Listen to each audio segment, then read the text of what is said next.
SPG, Andy. He slowly lowered his face on me. I don't know what to do. I know that it is wrong to give in to my heart. Demand, mas lalo akong mababaon sa kumunoy na ito kapag hinayaan ko ang aking sariling mapalapit na naman kay Sander. He is a bad news. When I gave myself to him again, there's no turning back kaya hindi ko dapat hayaan ang sarili kong magpadala sa aking damdamin. I have to be in control of my body. I have to stand my ground. No, Mr. De La Torre, you are not allowed to kiss me, much more to have a sex with me. What happened to us that night was a mistake. I will never allow myself to make the same mistake again. Madiing kong sabi rito. Mabuti naman at hininto niya ang paglapit ng kanyang mukha sa akin.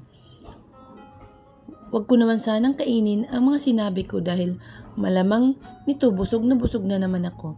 He lifted his face and looked me straight in the eye. Tila sinusukat nito kung seryoso ba ako sa ginagawa kong pagtanggi. I put my game face on so that he won't see that I am actually torn between my own decisions. No, my love, but may I remind you that you are in my island. No matter how hard you resist me, I can still feel your body response to my touch. Then he tightened his grip on my nape while his other hand on my waist is slowly traveling up to my breast. I gasped when I feel his hand squeeze my right breast. Malamig ang tubig ng pool dahil paggagabi na rin ngunit hindi yun nakatulong upang tupukin ang nag-aalab kong pagnanasa para sa lalaking aking nasa harapan. Then don't touch me. My body always react this way, not just to you. So don't feel so proud, Mr. De La Torre. Kahit sinong lalaki ang hahawak sa akin, I have the same reaction simply because, as a woman, I also have needs. Besides, you're not that special. Pang-asar ko dito. It's too late. When I realized what I did, it's hurt his ego. Now, I awakened the monster in him. I can see it in his eyes. The pure carnal of lust was evident. Tell me their names, my love, and I will bury them alive 6 feet under. No one is allowed to touch you, he said without looking into my eyes. His eyes is busy lurking at my lips, while his hand is still busy squeezing my breast. I know I'm in the water, but I kinda starting to feel a different kind of wet. His crotch brushing again my pussy makes it worse. He then lowered his face to my neck and slightly bite it. Then I felt his tongue licking my neck up to my ear, and I hear him whisper, come on, love, tell me their names. I can't think straight. I plan on stating random names to make him shut up.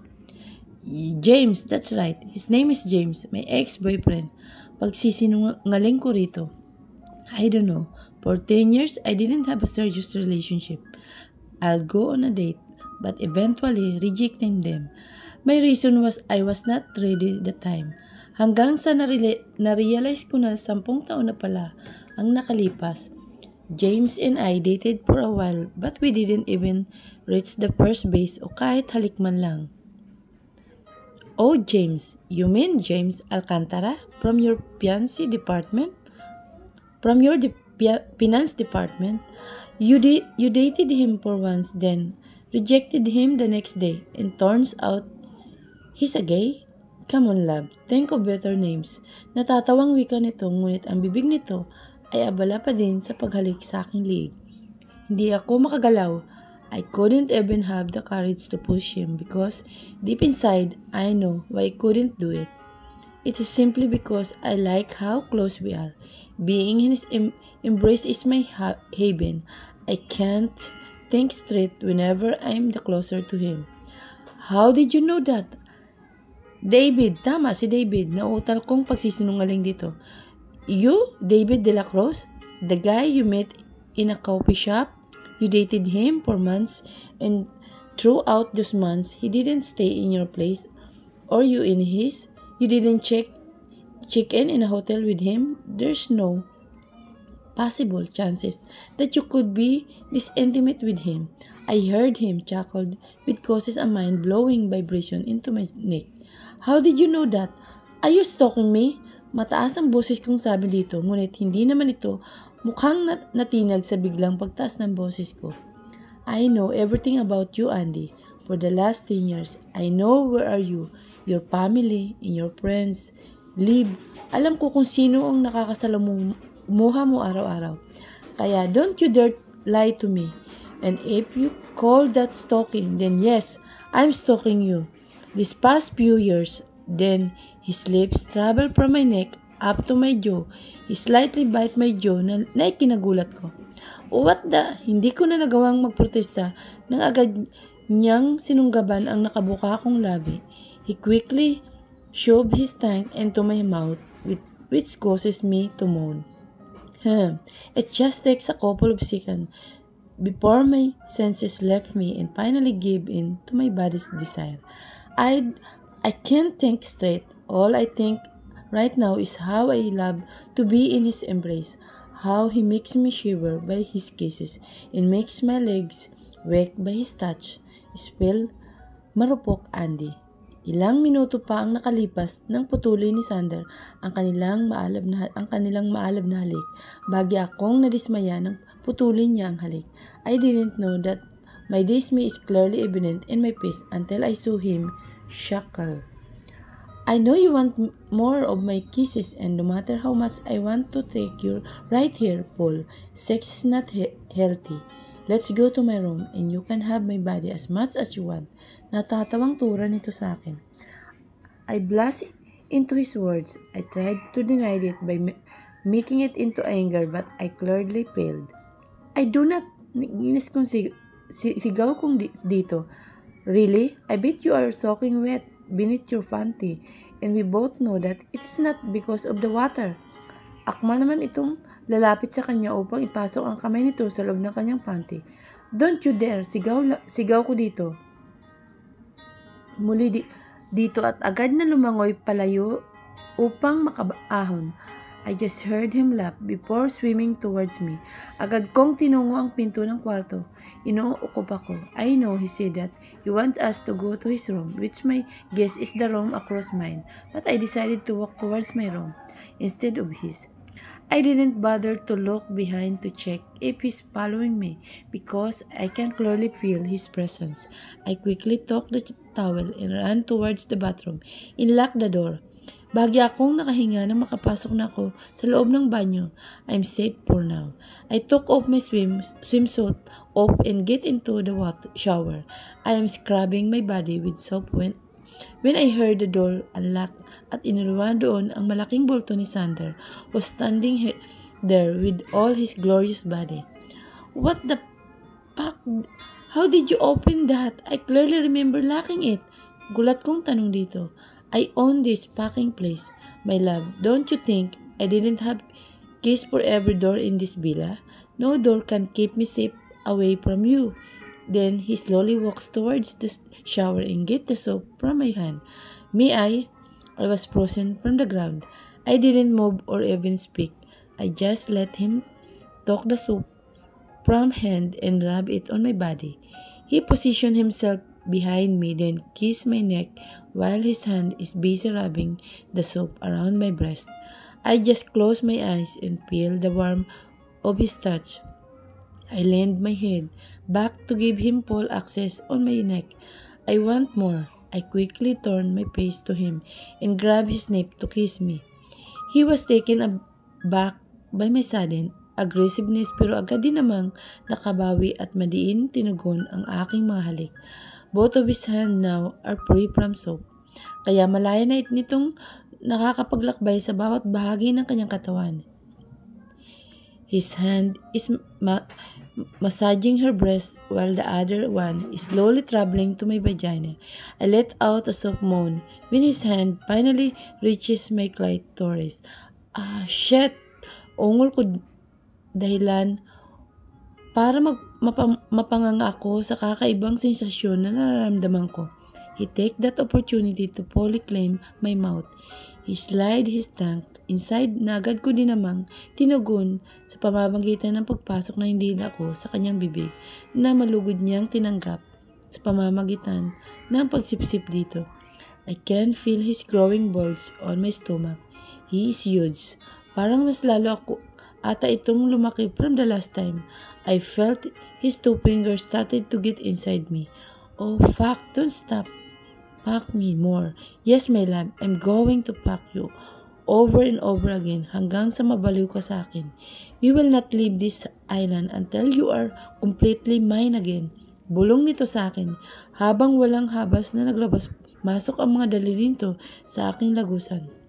A couple of strokes more and I can already feel my peak. Mukhang nararamdaman ito ni Sander kaya mas lalo nitong binilisan ang paglabas-masok ng daliri nito. Oh, yes, I'm coming, impit na sigaw ko. It didn't take a minutes when I finally reached my orgasm.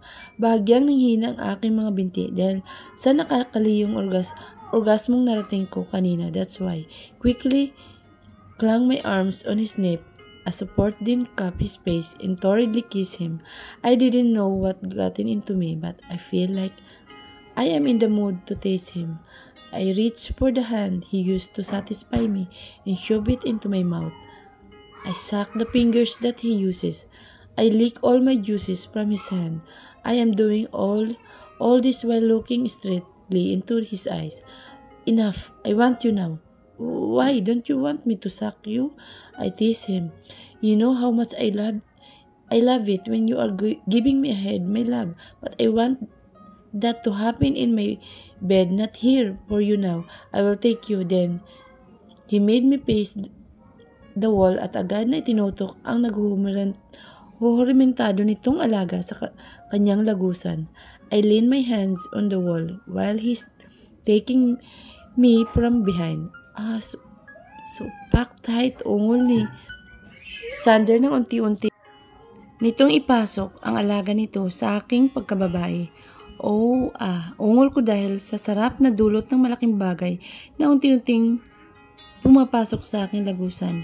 Mukhang hindi ko pa ito nakontento sa pwesto namin dahil kinuha nito ang isa kong hita upang iangat para magkaroon siya ng malawak na akses sa aking lagusan. The sensation was unbelievable. His skills when it comes to having sex is undeniable great. He slightly bit my shoulder when he finally put all of his grown inside me. I almost screamed into the top of my lungs when he suddenly started to push his penis in and out of my vagina. Hindi ito nagsimula sa mabagal, mabilis na labas-pasok ito sa aking lagusan na nagdulot ng walang hanggang sarap sa kaibuturan ng aking pagkatao. I didn't know when my orgasm finished and when it started again. Mas lalo pang dumagdag sa sarap na aking nararamdaman nang masahiin niya ang aking hiyas habang ang mahaba nitong kargada ay naglalabas-pasok sa aking lagusan. Come on, come for me, my love. Malamyos na bulong nito sa akin habang walang harabas nitong binabayo ang aking pagkababae mula sa aking likuran. I'm coming. Again, magkahalong sigaw at ungol kong tugon dito. As if on cue, kasabay ng aking pag-abot sa sukdulan ay ang pagsabog ng kanyang katas sa aking loob. Binitawan na niya ang aking binti upang makatayo ako ng maayos, ngunit hindi pa din hinuhugot na ang kanyang alaga mula sa loob ko. I was catching my breath when I felt him use me from behind. He was kissing my shoulder where he could see the bite mark that he did a while ago.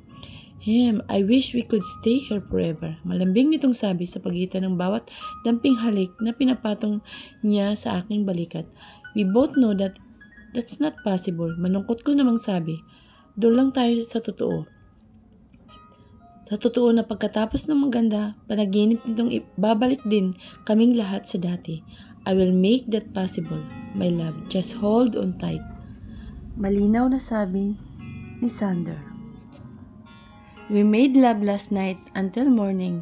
I really don't know where did he get his stamina when it comes to sex. I only sleep a blink. Nandun yung maliwanag na sabi ni Sander sa kanya. At magigising muli dahil sa paglalakbay nitong mga kamay sa aking katawan. He was insatiable.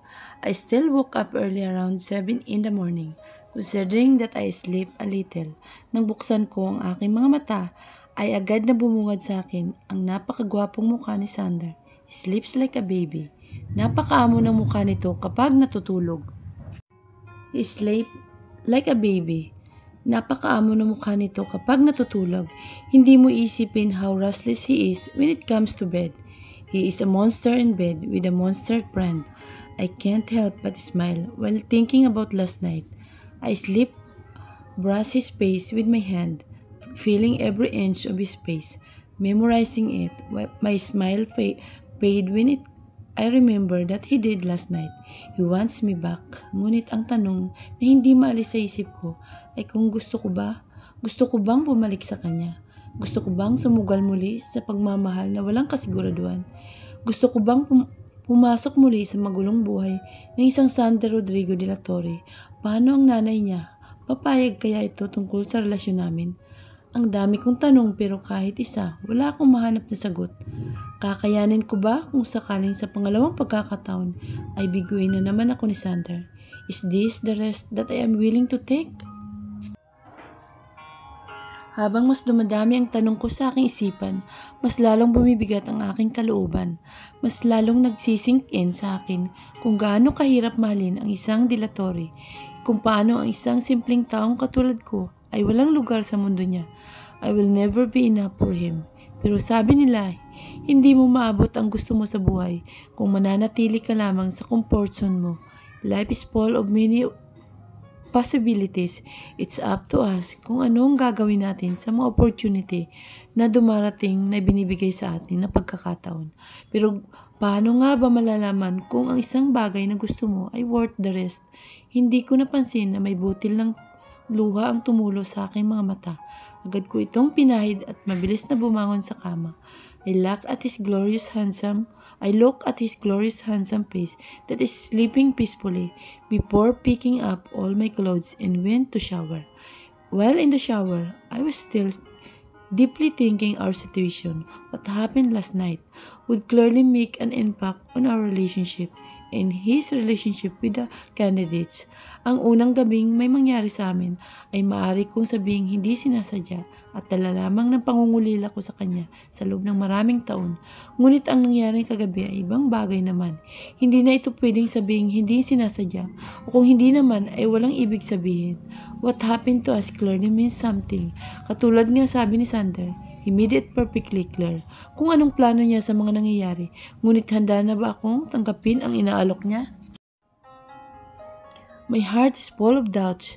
Kahit gaano ko gustong makasama at manatili sa piling ni Sander, ngunit hindi ko magawang maging matapang at harapin ang multo ng kahapon. Hindi biro ang sakit na pinagdaanan ko noon at hanggang ngayon ay nakatatak pa din sa aking isipan ang bawat salitang binitawan niya noon sa akin. Hindi maaaring basta ko na lamang siyang tanggapin dahil sa gusto ko siyang bumalik sa akin. Habang ako ay naguguluhan pa din hanggang ngayon dahil simula nang magpakita siya ay wala akong narinig na ni isang paliwanag mula sa kanya. Ngunit ano pa nga bang paliwanag ang kailangan ko? Malinaw naman ang sinabi niya noon sa akin kaya hindi dapat na akong maghanap ng kahit anong paliwanag mula sa kanya. I need to forget about myself now and focus on the job. Hindi ang pakikipagrelasyon kay Sander ang ipinunta ko dito, kundi trabaho. Hindi lang sarili kung trabaho ang nakasalalay sa project nito, pati na rin ang buong kumpanya. Who knows kung anong balak ng papalit kay Jeanette kung sakali mang magtagumpay ang mga ito na patalsikin siya. But he clearly states his intentions towards you last night. He wants you and not the other girls. Narinig kong sabi ng boses mula sa aking isipan. Yes, maliwanag niyang sinabi kagabi kung ano ang pakay niya sa akin pero hindi ganong kadali ang gusto niya mangyari. Hindi ko maring bitawan na lang ang lahat at tumalon papunta sa piling niya. Dahil aminin ko man o hindi, oo, mahal ko pa din siya hanggang ngayon. Pero hindi pa din naalis ang takot at sakit na dulot sa akin ng nakaraan. Hindi ako maaaring magpadalos-dalos ng desisyon dahil maraming maaaring maapektuhan bukod sa pamilya ko. They know Sander at alam din nilang lahat ang pinagdaanan ko nang maghiwalay kami. Hindi ko alam kung anong maaaring maging reaksyon nila sa pagbabalik ni Sander sa buhay ko. Paano kung maulit na naman ang mangyari? Paano ako nakakasiguro na this time ako naman yung pipiliin niya, na this time kaya na niya akong paglaban. What's the difference between then and now para mapanatag ako at palayain ang sarili kong piliin siya? Hindi ko namalayan na nagtagal na pala ako sa paliligo. Bagya kong itinigil ang pag-iisip dahil mas lalo lang sumasakit ang ulo ko dahil kahit anong gawin ko, kung tanong sa sarili ko, wala akong sagot na nakukuha. Bawat tanong ay nadadagdagan lang ng panibago na namang katanungan. I went out of the bathroom nang matapos akong maligo. Nakita kong mahimbing pa din siyang natutulog sa kama. Hindi katulad kanina na nakatagilid at nakaharap kanina na sa bandang parte kung saan ako nakahiga. Ngayon ay nakadapa na at yakap ang isang unan. I quickly put on my clothes at nang matapos ay lumipat kay Sander. I stared at his face for one last time and gave him a quick peek on his cheeks before going out of my room. I brought all my necessary things and looked for the manager and started working. This is for the best, or so I thought. It was already 11:30 a.m. and I haven't seen any trace of Sander. Mukhang napuya talaga ito kaya tinanghali ng gising. Ako naman ay kanina pa abala sa paghahanda ng mga gagamitin para sa gaganaping activity nila ngayon. I already informed all the girls regarding the activity for today. This activity aims to make the client and the candidates know each other. Yes, I decided to pursue the work na siyang dahilan ng pagpunta ko rito. I realized that Sander and I are an opposite force na kahit kailan hindi pwedeng magsama. This is for the best. All the girls are with me here in lounge waiting for Sander. A minute has passed at nakita kong paparating na si Sander. Mukhang bagong ligo na ito at nakapagbihis na. I saw him broke into wide smile nang magtama ang aming mga mata. Agad naman akong nakonsensya sa naging desisyon ko. But I know it's too late now. He walks towards me like he owns the world. Bagya akong nagpanik nang mapansing yuyo ko ito para halikan ako. Kaya mabilis akong tumayo at tumikim. I saw that he was surprised by my certain reaction. Good morning, Mr. De La Torre. I'm glad you're finally here so we can proceed to our activity for the day. Wika ko habang unti-unting lumalayo sa kanya at lumalapit sa lugar kung saan naroon ang ibang mga babae. Nakita ko naman ang biglang pagtaas ng isa niyang kilay dahil sa inasta ko. I know he was confused about my reactions. That's why I need to tell him about this immediately. So, since nandito ka na, I want to inform you that I asked your manager to set up a lunch buffet at your yacht for 2. All you need to do is choose among the girls kung sino ang gusto mong makasama for this lunch date. Mabilis kong paliwanag sa kanya. Agad namang nagdilim ang mukha nito at umigting ang kanyang panga nang marinig ang mga sinabi ko. And why do I need to that, Andy? Mabagal ngunit may diing wika nito. Ramdam ko ang bawat diin ng kanyang tono sa mga salitang kanyang binabanggit. He's mad. He's definitely mad. I couldn't remember the last time that he has been this mad at me or to anyone. Nagtaasan ang mga balahibo ko dahil sa dilim ng pagkatitig niya sa akin. This date aims to connect you to the candidates so you can create a deeper emotional connection with the girls before you can finally choose among them. Nauutal kong sabi dito. Mabuti na lang at natapos kong sabihin ang lahat ng sasabihin ko kahit halos mamatay na ako dahil sa sama ng tingin nito sa akin. Kung nakakamatay lang talaga ang tingin, baka kanina pa ako bumulagta dito. Is that so? Sagot nito na bahagya ng humihinahon ang mukha. Yes, I just need you to choose among them. Who would you want to bring? Paliwanag kong muli dito. Tinitigan niya lang ako sa mata ng ilang minuto at hindi nagsasalita. I was holding my breath while I was having a staring contest against him.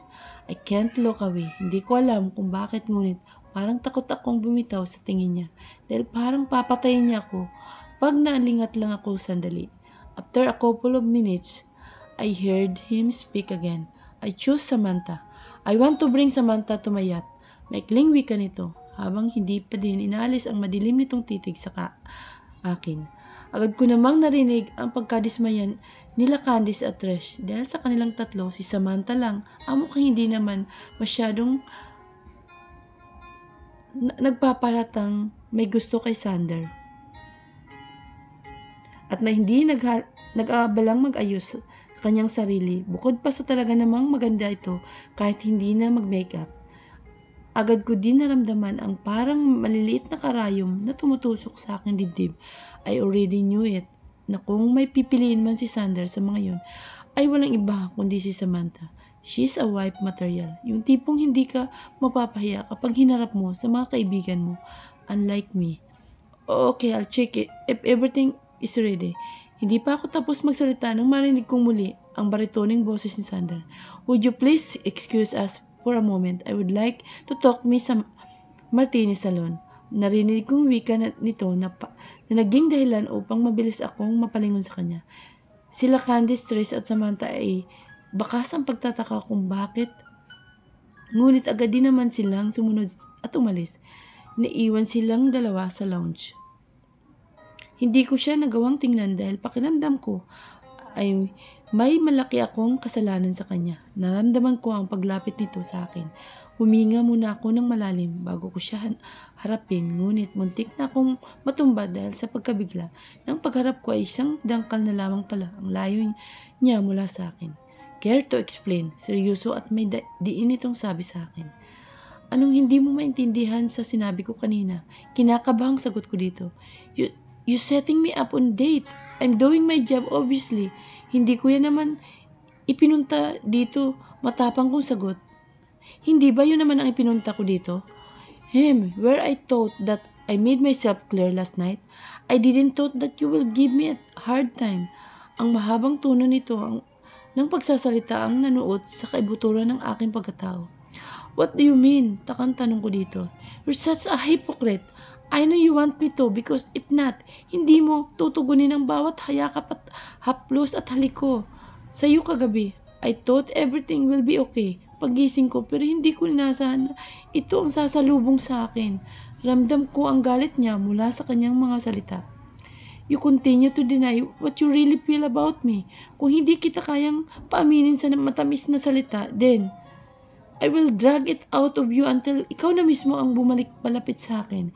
You left me with no choice, my love. With that, agad na siyang umalis at naglakad papunta sa yate na naghihintay sa kanila. Parang dinudurog ang puso ko nang makita kung paano niya alalayan at ngitian si Samantha. Do I still think this is for the best? Andy, it was supposed to be lunch date. Lunch date lang but it was already 4 p.m. in the afternoon pero hindi pa din bumabalik ang dalawa. Masyado naman yatang silang nag-enjoy. Bakit ba ako naiinis? Di ba ito naman talaga yung gusto kong mangyari?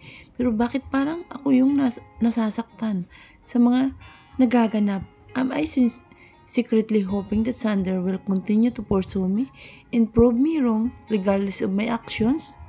Tanga ka kasi, ay sit mo ba naman sa iba after mo makipag-sex sa kanya? Tapos ngayon, mag-iinarte ka na, binabaling na niya sa ibang atensyon niya.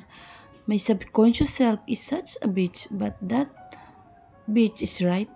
Tama siya, deep inside, may thoughts iniisip ko at umaasa ako na gagawin niya ang lahat para makuha muli ang tiwala ko. What does he expect me to do? Maniwalang lang agad-agad sa mga sinasabi niya at sa mga pangako niya. Hindi madali ang sakit na naranasan ko noon, kaya hindi niya ako masisisi if I'm not willing to take a rest when it comes to him. I tried to make myself busy by reading the book I brought for this trip, but my mind keeps on coming back to Sander. I keep on thinking about what are they doing right now. Did they kiss already? Knowing Sander, he's a lady man in a smooth talker. I'm sure that he can make any girl do his bidding. Mabilis kong pinilig ang aking ulo upang mawala ang imahe na unti-unting nabubuo sa aking isipan. Ang imahe ni Sander at Samantha na naghalikan. Nakakainis talaga. Bakit ba hindi ko mapigilan ang sarili kong maapektuhan sa mga bagay na may kinalaman kay Sander? I should feel relieved now that I chose to do the right thing, but I don't know why I'm feeling this way. Tinigil ko na ang pagbabasa dahil wala namang kahit ano na sa mga binabasa ko ang pumapasok sa aking isipan. Pinili ko na lamang na libot sa isla. Sa aking paglalakad ay nakasulubong ko si Gabby, ang island manager ni Sander. Ito din ang tumulong sa akin kanina para isita pang lunch date ni Sander at Samantha. Gabby is a beautiful young woman in the mid-20s. She's soft-spoken and very professional. Habang tinitingnan ko siya, ay mas lalo lang na-appreciate ko ang ganda niya. I saw that she was busy preparing some papers. Nakayuko ito habang naglalakad-lakad kaya hindi niya ako napapansin. Kumaway ako sa kanya upang kunin ang atensyon niya. Hi Gabi, masiglang bati ko dito. Oy Miss Andy, pasensya ka na. Hindi kita napapansin, ang dami kong inuutos. Kasing iniutos ni Sir Sander. Nakatawang reklamo nito. Mukhang busy ka nga. Gusto mo bang tulungan kita? Wala naman akong masyadong ginagawa sa ngayon eh. Alaw ko dito.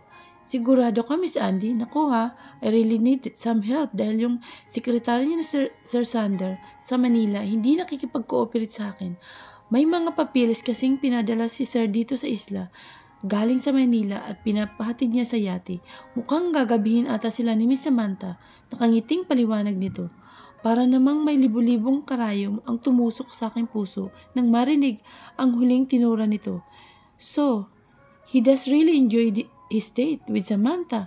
He even extended their stay there. It seems like Sander is finally enjoying Samantha's company. I should be happy, right? This is what I want, I'm sure. Hindi na ako pagtutuunan ng pansin ni Sander ngayon dahil busy na ito kay Samantha. Magiging tahimik na ang buhay ko habang nandito sa isla dahil walang Sander na mangungulit at magpapabilis ng tibok ng aking puso. Dito ako magiging masaya, hindi ba? Bumuntong hininga ako nang malalim bago muling inangat ang mukha kay Gabby. This is for the best, kumbinsi ko sa aking sarili. Kahit parang dinidurog ng isang daan ang puso ko ng karayom.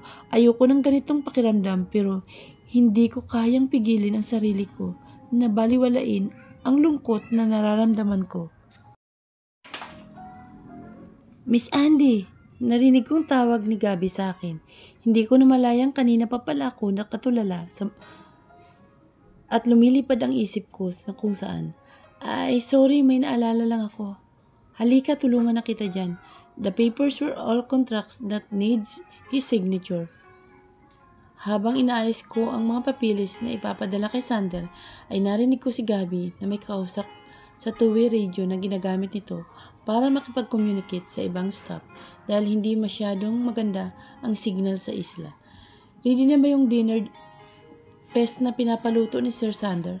Bring another bottle of wine. Ubos na yata yung wine na pinadala natin kaninang tanghali.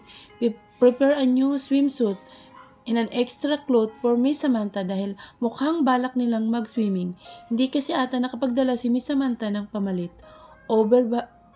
Bahagyang tumigil si Gabby sa pagsasalita upang pakinggan ang sagot ng nasa kabilang linya. Yes, Miss Gabby. Ready na po ang lahat na sinabi nyo. Inaantay na lang po namin yung bangkang maghahatid sa mga ito sa yate. Over. Dinig kong sagot ng nasa kabilang linya. Okay, mabuti naman. Malapit ko nang matapos tong mga papilis na pinapakuha ni Sir Sander. Tapos, dadalhin ko kagad dyan para makaalis na agad ang bangka. Kapag dumating dahil baka magalit si Sir Sander, kanina pa sila naghihintay ni Miss Samantha. Over. Sagot naman ni Gabby. Hindi ko na muling narinig na sumagot ang nasa kabilang linya. Kung gayon ay may balak palang magtagal ang dalawa sa yate. Dapat ay nagbubunyi ako ng mga oras na ito dahil sa wakas ay tila nagbunga na din ang trabaho ko, ngunit hindi saya ang nararamdaman ko ng mga oras na ito. Okay na to, Gabby. I arranged all the documents according sa sinabi mo. Bungad ko kaagad kay Gabby nang bumalik na ito sa pwesto namin. Naku, maraming salamat, Miss Andy. Hindi na ako magkandatuto sa mga inuutos ni Sir Sander at mga kailangan gawin dito sa isla. Buti na lang talaga nandito ka, masiglang sabi ni Gabby. Wala yun, I'm glad to help. Saka wala din naman akong ginagawa. Nainip na nga ako dito sa isla eh. Tugong ko dito na pilit pinapasigla ang boses ko upang hindi niya mahalata ang bigat na dinadala ko. Bagay namang sinukat ni Gabby ang tingin ang mukha ko. Tila ba naninigurado kung okay lang ba talaga ako. Gusto kong umiyak ng mga oras na ito pero pinipigilan ko ang aking sarili. Hindi lang dahil nasa harap ko si Gabi, kundi dahil ayokong bigyan ng sarili ko ng pagkakataong maramdaman ang sakit na dulot ng ideya na magkasama si Sander at Samantha. Ngayon sa yate na walang ibang kasama. Wala akong karapatang masaktan. Dapat kong piliting maging masaya sa naging desisyon ko. Mas makakabuting ibaon ko na lang lahat sa limot ang kung anumang nararamdaman ko para kay Sander. Kung gusto mo, Miss Andy, sumama ka na lang sa amin. May kunting salo-salo at kaunting inuman doon sa may tabing dagat mamaya, kasama ang ibang staff ng isla. Yun ay kung okay lang pong makisalamuha kayo sa amin. Saka, umiinom po ba kayo ng alak? Alok nito sa akin, pagkatapos ay parang nahihiyang nagkakamot ng ulo. I'm not sure, ngunit tila ba nabasa ni Gabi ang lungkot sa aking mga mata, kaya niya ako naisip na imbitahan. Bagyang umalwan naman ang aking pakiramdam dahil kahit papano ay mayroon akong makakasama sa mga oras na ito. Ayokong mapag-isa dahil pakiramdam ko ay hindi titigil ang aking luha oras na magpag-isa ko. Ano ka ba? Oo naman, bakit naman hindi ko gugusting sumama sa inyo? Pari-parehas lang naman tayong mga empleyado dito. Pilit ang ngiting turan ko dito. Alak, mukhang yun nga ang kailangan ko ngayon. I need a drink. Kailangan kong lunurin ang sarili ko sa alak para makalimutan ang lahat ng sakit na nararamdaman ko. Tiyak na matutuwa yung iba dahil may bagong mukha silang makakasalimuha. Nagagalak na wika ni Gabi na may kasama pang palakpak. Kahit papano ay medyo gumaanggaan ang damdamin ko habang kausap si Gabi. Parang pakiramdam ko ay nagkaroon ako ng kaibigan dito sa isla kahit hindi ko naman directly sinasabi sa kanya kung anong nararamdaman ko. Just by knowing that you have someone like Gabi na nakakahawa ang pagiging positive, parang nabawasan ang bigat ng loob ko. Miss Gabi, dumating na po ang bangka na maghahatid ng pagkain. Isasakay lang po namin yung mga pagkain pagkatapos ay tatawagin ka na namin. Over. Okay, copy. Over. Narinig kong tugon ni Gabi sa kausap. Paano, Miss Andy? Mauna na po ako muna sa inyo ha. Tatapusin ko lang yung mga naiwan kong trabaho. Mamayang 5 PM po ang tapos ng duty namin. Susundin lang po namin kayo kapag nakaready na yung iba na nakangiting wika nito sa akin. No problem, Gabi, stop calling me Miss Andy. Kahit Andy na lang, okay? Okay na ako doon. Naku, nakakahiya naman po. Malapit po kayo kay Sir Sander. Baka mapagalitan kami kapag hindi namin kayo nirespeto. Nahiyang sabi nito. Ano ka ba? Wala yun. Sa kanat because hindi mo ako tinatawag na Miss E, hindi mo na ako nirerespeto. Mas komportable ako na tinatawag sa pangalan ko lang. Hindi naman kaya mapagalitan kami ni Sir Sander, Miss Andy. Bakit naman kayo papagalitan? Takang tanong ko sa kanya. Inapapansin ko pong isa kayo sa taong pinapahalaga ni Sir Sander among all the girls here. Simula pa lang ng pagdating niyo po dito, lagi ko napapansin ang pagtitig at pag-aasikaso niya sa inyo. Paliwanag nito. Sa katunayan nga, niya siya mismo ang nag-supervise ng pag-ayos sa kwarto mo bago kayo dumating. Halos marindi na nga po ang tinga ko sa dalas ng pagtawag niya sa akin nung isang araw. Halos miya po chinicheck kung okay na daw yung kwarto mo. Kaya akala ko ikaw lang ang kasama niya. Nagulat na lang po ako nang madami pala kayo. Pala siyang babaeng kasama. Mahabang paliwanag nito. Hindi naman ako agad nakasagot dahil sa bagong impormasyon na nalaman ko. Baka naman hindi ako tinutukoy mo. Nakakunot noong tanong ko dito. Kayo po yung gumagamit ng kwarto na katapat ng kwarto ni Sir Sander, di ba? Naguguluhan na ding tanong ni Gabi sa akin. Oo, nautal kong sagot dito. Tama ako, wala naman siyang ibang pinalilinis at pinaredy na kwarto bukod dun Yung ibang kwarto kanina lang nilinisan dahil kanina lang nagpasabi si Sir. Nakangiti pa ding paliwanag nito. Akala ko nga po girlfriend po kayo ni Sir Sander, kaya ganun na lang ang pag-asikaso niya sa gagamitin mong kwarto. Kaso nung kinausap niyo ako kanina para mag-prepare ng date ni Sir Sander at Miss Samantha, bigla po ako naguluhan. Nahihiya lang ako magtanong kanina paliwanag ditong muli. Pero mawalang galang nga po, ano po ba kayo ni Sir Sander? Curious na tanong nito sa akin. Nothing, we're nothing. Malungkot kong sagot dito. Hindi na ako muling nagsalita. Naramdaman ko naman ang pagiging awkward ng sitwasyon. Alam kong nais pang magtanong ni Gabi ngunit halatang pinigilan na lamang nito ang kanyang sarili. Mabuti na lamang at ito na rin ang unang bumasag ng katahimikan.